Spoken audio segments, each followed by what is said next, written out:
Hello and a very warm welcome. I am Gurion and you're watching Firstpost. In the next few minutes, I get you the top 40 updates from around the world, only here on Fast and Factual. Let's get started. India and the Philippines have agreed to upgrade their bilateral relationship to a strategic partnership. This is following a high-level meeting between Indian Prime Minister Narendra Modi and Philippine President Ferdinand Marcos Jr., who is on a 5-nation tour that includes India. The two nations exchanged multiple memorandums of understanding, with both leaders discussing regional and global issues and committing to deepen cooperation in key sectors. Prime Minister Modi highlighted the steady growth in bilateral trade, now exceeding $3 billion.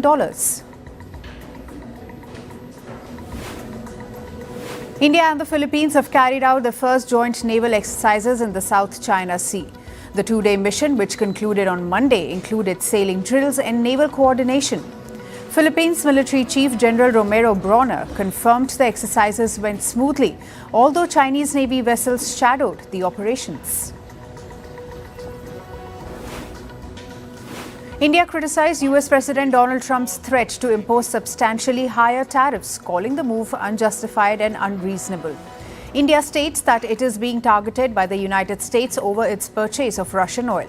In a post on Truth Social, Trump accused India of ignoring the impact of Russia's war in Ukraine. In the statement, India also criticized US for tariffs when America is still doing trade with Russia. US Attorney General Pam Bondi has ordered the opening of grand jury proceedings in connection with claims surrounding the Trump-Russia investigation, also known as Russiagate. The move comes after Director of National Intelligence Tulsi Gabbard released a report last month accusing former President Barack Obama's administration of orchestrating a political campaign against Trump. A grand jury will now determine whether there is sufficient evidence to pursue an indictment. Russian forces launched a major missile strike on the railway infrastructure in Ukraine's Lazova. Several residential quarters were damaged after the attack. The strike killed one mechanic and injured several others.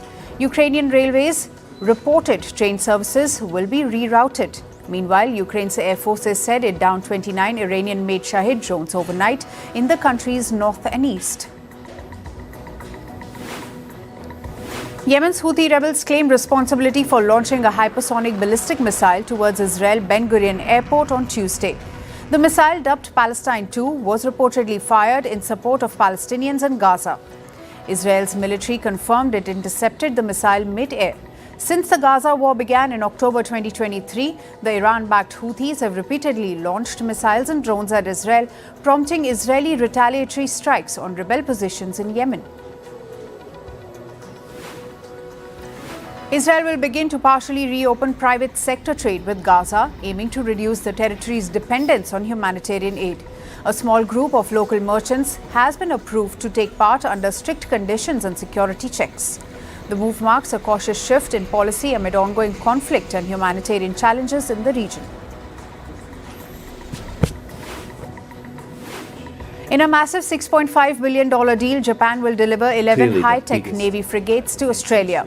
This marks Canberra's biggest defence purchase since its nuclear sub-pact with the US and the UK in 2023. Aussie Deputy Prime Minister Richard Marles called it a very significant moment in Australia-Japan ties, while Japan's Defence Minister hailed it as a major step in boosting cooperation with both Australia and the US. The first frigate is expected to be delivered in 2029.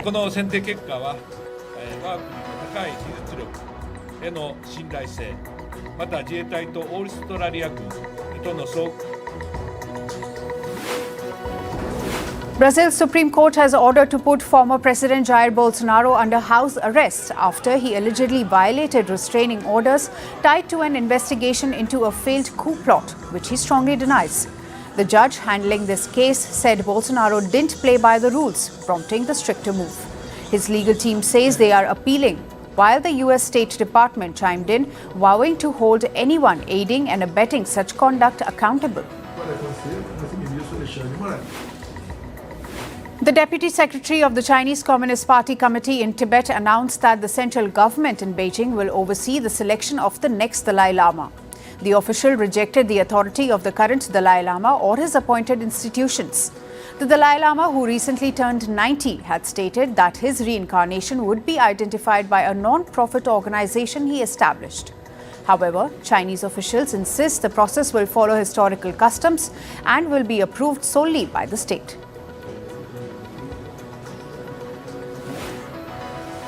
On to climate news now. According to Weather Department, Hong Kong recorded its highest rainfall in August since 1884 on Tuesday.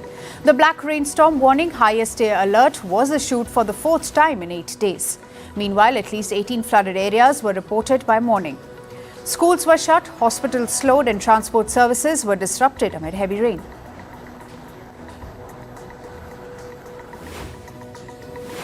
Japan continues to experience extreme heat with temperatures soaring past 40 degrees Celsius.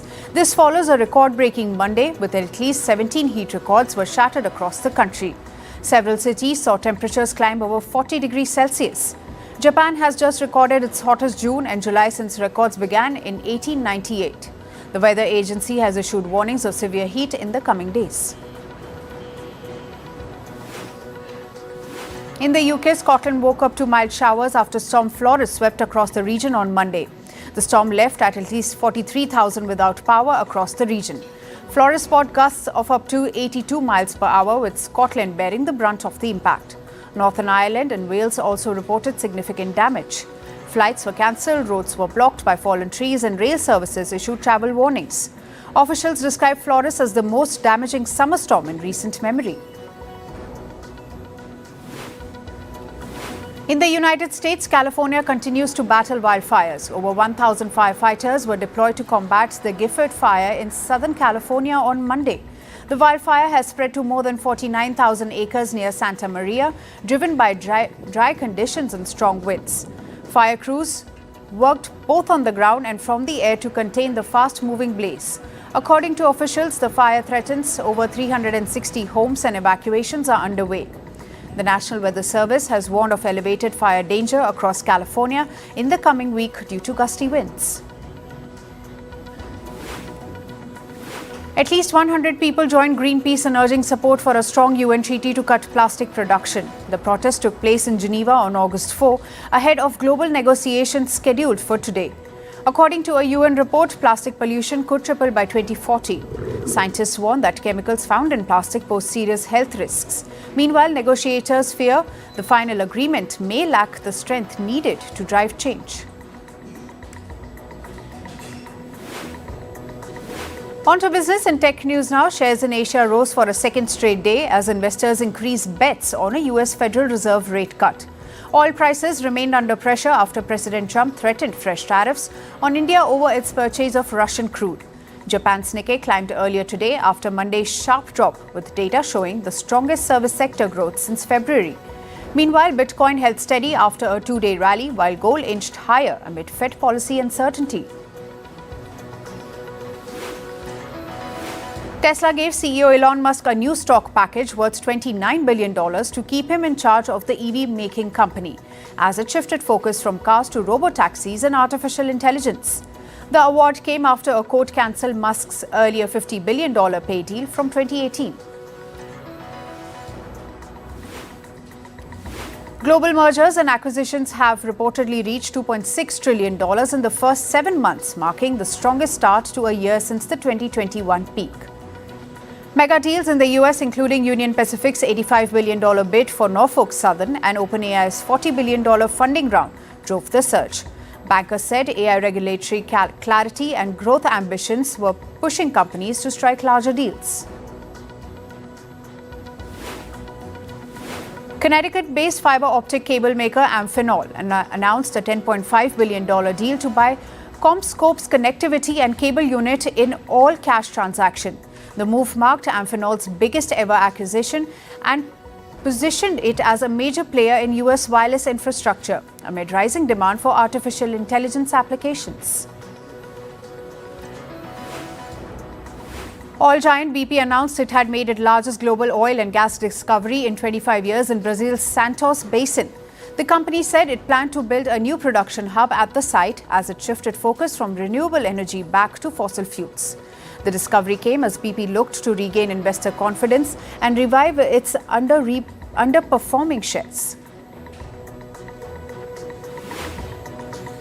Spotify said it would increase monthly price of its premium individual subscription in select markets from September as the Swedish streaming giant looks to improve its profit margins.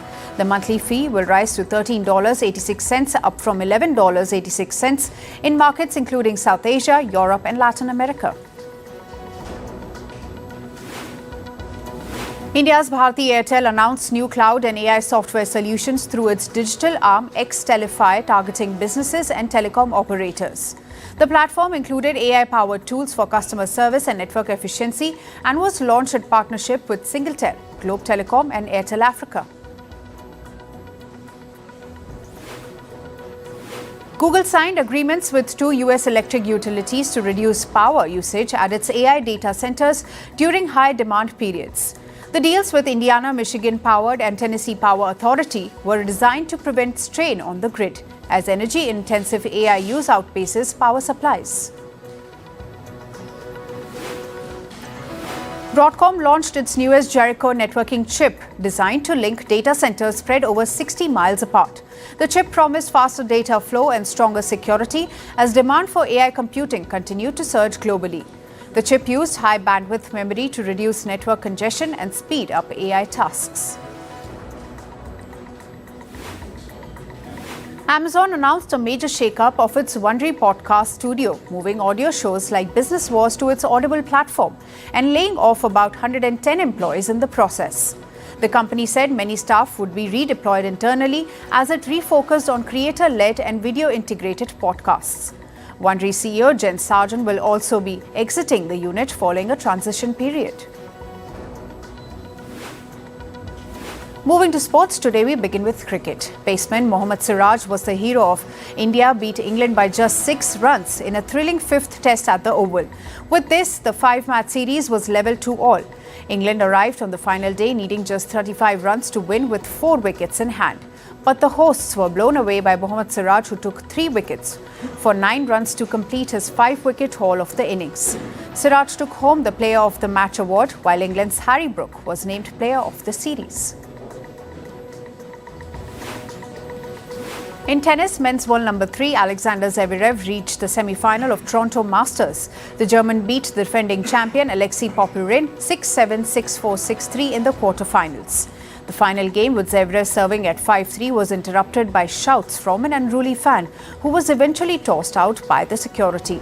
In the end, Zverev completed his 40th win of the year in just over 2.5 hours. Teenager Victoria Mboko continued her fairy tale run at the Canadian Open. The 18-year-old breezed past Spain's Jessica Menero in straight sets in the quarterfinals. The Canadian, who knocked out 2-time major winner Coco Gauff in the 4th round, will now play her first WTA 1000 level semi-final. Novak Djokovic withdraws from the Cincinnati Masters. Tournament officials confirmed the news. This means that the Serbian icon will play no matches between his Wimbledon semi-final loss to Jannik Sinner and the start of US Open later this month. British tennis star Emma Raducanu hires Frances Roig as her coach till the end of 2025. Roig has been a long-time member of the Rafael Nadal's coaching team and worked with the Spaniard between 2005 and 2022. He will join Raducanu starting Cincinnati Open, set to begin later this week. In football, Liverpool paid tribute to Diogo Jota in their first match at their home ground in Anfield. The 28-year-old Portugal international died in a car crash in Spain along with his brother Andres Silva last month. Liverpool played Athletic Bilbao in a friendly clash in which the Reds emerged victorious 3-2.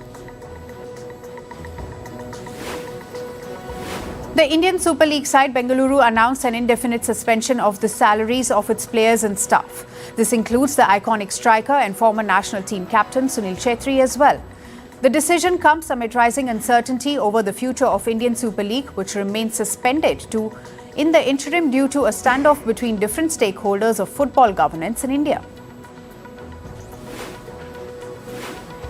In hockey, India have included young defender Puvana CB in the 24-member men's hockey team for the upcoming Australia tour. The squad will be led by ace drag flicker Harmanpreet Singh for the 4-match tour beginning August 15th in Perth. The team will feature Krishan Pathak and Suraj Karkera as goalkeepers, while Harmanpreet Singh, Amit Rohidas and Jugraj Singh will handle the defence with others. Midfielder Rajinder Singh, often compared to former Indian captain Sardar Singh, has also been named in the squad. In Formula One, the Singapore government said they will review the terms of its Formula One Grand Prix deal. This comes after the city-state's former transport minister was charged with corruption. The case also involves a Singaporean billionaire credited with helping to bring F1's first night race to Singapore in 2008. Meanwhile, in Australia, a group representing Brisbane's 2 Indigenous peoples demand permanent protection of the site, where Prime Minister Albanese's government plans to build the main stadium for the 2032 Olympics. The Indigenous people see the site as a, quote, a significant Aboriginal area. And finally, in entertainment news, Donald Trump has voiced his approval of actor Sydney Sweeney's recent American Eagle advertisement following reports that she is registered Republican. Trump stated online that he loved the ad upon learning upon her political affiliation. The campaign titled Sydney Sweeney Has Great Genes has drawn criticism online, with some accusing it of having racial undertones and promoting narrow beauty standards. Actor Blake Lively has accused actor-director Justin Baldoni's legal team of engaging in a publicity stunt by filing a full draft transcript of her sealed deposition in an ongoing legal dispute related to the film It Ends With Us. In a court motion filed on August 4, Lively's lawyers argued that Baldoni's team uploaded an uncorrected 292-page transcript to the docket without legal justification, calling it an attempt to sway public opinion. Hip-hop mogul Sean Diddy Combs has been denied release from jail ahead of his October 3 sentencing, despite being acquitted of the most serious charges in his recent sex crimes trial. The U.S. District Judge rejected Combs' $50 million bond request, citing evidence of violence and coercion linked to the prostitution-related charges. Combs has been in custody at the Metropolitan Detention Center in Brooklyn since his arrest in September 2024. Rising hip-hop artist Doechi has announced her Live from the Swamp Northern American tour set to begin on October 14th in Chicago. The 12-city tour follows her debut performance at the Lollapalooza, where she teased the tour by leaving the stage in a custom car covered with an albino alligator design. Doechi will also perform at the All Things Go Festival in New York City on September 27.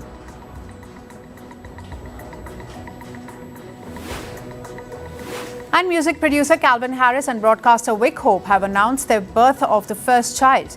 The couple shared the news on social media, revealing their son was born on July 20. Harris praised Hope, calling her a superhero, and shared photos of their newborn and moments from their at-home water birth. The couple married in 2023.